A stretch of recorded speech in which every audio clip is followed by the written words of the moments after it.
ಇನ್ನು ದುರಂತದಲ್ಲಿ ಜೀವ ಉಳಿಸಿಕೊಂಡವರು ಭಯಾನಕ ಕಹಾನಿಯನ್ನ ಬಿಚ್ಚಿಟ್ಟಿದ್ದಾರೆ. ಕಾಳಜಿ ಕೇಂದ್ರದಲ್ಲಿ ಇರುವ ಲತಾ ಅವರು ಪ್ರವಾಹ ಬಂದಾಗಿನ ಸಂದರ್ಭ ಹೇಗಿತ್ತು ಅಂತ ವಿವರಿಸಿದ್ದಾರೆ. ಮೊದಲ ಬಾರಿ ಪ್ರವಾಹ ಬಂದಾಗ ಎಲ್ಲರೂ ಜೀವ ಉಳಿಸಿಕೊಂಡ್ವಿ, ಆದರೆ ಎರಡನೇ ಬಾರಿ ಪ್ರವಾಹ ಬಂದಾಗ ನನ್ನ ಪತಿ ಮತ್ತು ಮಗ ಕೊಚ್ಕೊಂಡು ಹೋಗಿದ್ದಾರೆ ಅಂತ ಕಣ್ಣೀರಿಟ್ಟಿದ್ದಾರೆ. ನಮ್ಮ ಪ್ರತಿನಿಧಿ ದಿಲೀಪ್ ಲತಾ ಅವರ ಜೊತೆಗೆ ಮಾತುಕತೆ ನಡೆಸಿದ್ದಾರೆ, ನೋಡೋಣ. ಕೇರಳದ ಮಹಾ ದುರಂತದಲ್ಲಿ ಹಲವರ ಜೀವ ಉಳಿದಿದೆ. ಅದರಲ್ಲೂ ಕೂಡ ಒಂದಷ್ಟು ಜನ ಸುರಕ್ಷಿತ ಸ್ಥಳಕ್ಕೆ ಬಂದಿದ್ದಾರೆ. ಈಗ ನಮ್ಮ ಜೊತೆ ಲತಾ ಅನ್ನೋರಿದ್ದಾರೆ. ಅವರು ಚೋರಲ್ಮಲೆಯಲ್ಲಿದ್ದರು. ಅವರು ಆ ಒಂದು ದುರಂತದಿಂದ ತಪ್ಪಿಸ್ಕೊಂಡು ಬಂದಿದ್ದಂಥವ್ರು. ಅವ್ರನ್ನ ಮಾತಾಡಿಸ್ತಾ ಹೋಗ್ತಾನೆ. ಅಮ್ಮ, ಹೆಂಗಾಯ್ತು ದುರಂತ? ಅಂದರೆ ನೀವು ಅಲ್ಲೇ ಇದ್ದೀರಾ? ಯಾವ ಸಂದರ್ಭದಲ್ಲಿ? ಎಷ್ಟು ಗಂಟೆಲಿ ಆಯ್ತು ಇದು? 1:30 ನಾವು ರಾತ್ರಿ ಮಲ್ಕೊಂಡಿದ್ದು. 1:30 ಗಂಟೆ ರಾತ್ರಿ ಇದು ಸಂಭವ ನಡೀತು.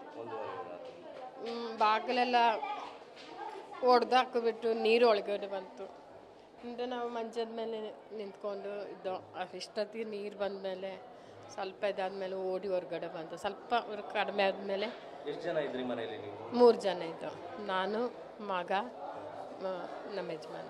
3 ಜನನೂ ಸೇಫ್ ಆದ್ರ ಅಥವಾ ಒಂದು ಮನೆಗೆ ಹೋಗ್ಬಿಟ್ಟು ಎದ್ರ ಮನೆಗೆ ಹೋಗ್ಬಿಟ್ಟು ಸೇಫ್ ಆದೋ. ಅಲ್ಲಾದ್ಮೇಲೆ ನಡೆದ್ಮೇಲೆ ಇನ್ನೂ ನಮ್ಗೆ ಗೊತ್ತಿತ್ತು ಇನ್ನು ಆಗಕ್ಕಿಲ್ಲ, ನಾವು ಬಚಾವಾದ ಅಂತ. ಈಗ ಎಲ್ಲ 30 ಜನ ಇದ್ದೋ. ಒಟ್ಟಿಗೆ ಒಂದು ಮನೇಲಿ 30 ಜನ ಇದ್ದೋ. ನಿಮ್ಗೆ ಏನಾದ್ರು ಗಾಯಗಳಾಯ್ತಾ? ಏನಾಯ್ತು? ಗಾಯ ಏನಾದ್ರು ಆಯ್ತು? ಓಡ್ಕೊಂಡು ಬಂದಮೇಲೆ ಕಾಲೆಲ್ಲ ಗಾಯ ತುಂಬ ಇದ್ದೆ. ಪರವಾಗಿಲ್ಲ, ಸುಧಾರಿಸ್ಕೊಂಡು ಅಂತರ. ಸುಮಾರು ಮನೆಗಳು ಕೊಚ್ಕೊಂಡೋಯ್ತು. ಚೋರಲ್ಮಲೆಯಲ್ಲೂ ಕೊಚ್ಕೊಂಡೋಗಿದೆ, ಮುಂಡಕೈಯಲ್ಲೂ ಕೊಚ್ಕೊಂಡೋಗಿದೆ. ಆ ಕಡೆನೇ ಒಂದು 50-60 ಮನೆ ಏನು ಗೊತ್ತಿಲ್ಲ ನಮಗೆ ಸರಿ. ನಿಮ್ಮ ಎದುರುಗಡೆ ಮನೆ? ನಮ್ಮ ಎದುರುಗಡೆ ಮನೆ ಎಲ್ಲ ಹೋಗ್ಬಿಡ್ತು.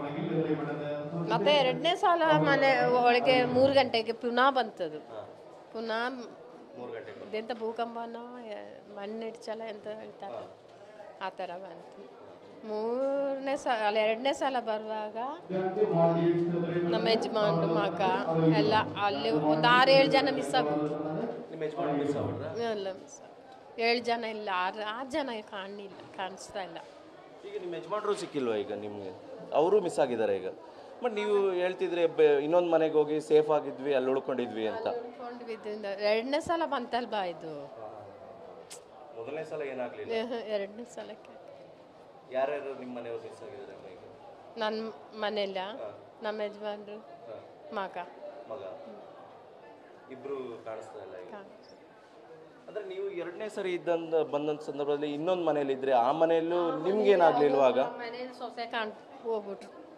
ಏನಾಗ್ಲಿಲ್ಲ ಆ ಟೈಮಲ್ಲಿ ನಾವು ಸ್ವಲ್ಪ ಜಾಗದಲ್ಲಿ ಈ ಥರ ಮಕ್ಕಳೆಲ್ಲ ಮೇಲೆ ಬರ್ತ್ ಮೇಲೆ ಹಾಕ್ಬಿಟ್ಟು ಚಿಕ್ಕ ಚಿಕ್ಕ ಮಕ್ಕಳ ಮನೇಲೆಲ್ಲ ಮಕ್ಕಳಿದಾರಲ್ವ, ಅವರೆಲ್ಲ ಒಂದು ಕಡೆ ಓಡಿದಲ್ವಾ.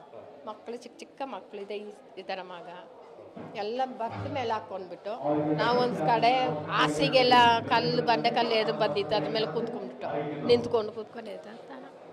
ಕೆಳಗೆ ಇಳಿಯೋಕೆ ಹಾಕಿಲ್ಲ, ಕೆಳಗೆ ಇಳಿದ್ರೆ ಹೋಗೋದೆ. ಆ ಥರ ಒಂದಿಷ್ಟರಲ್ಲಿ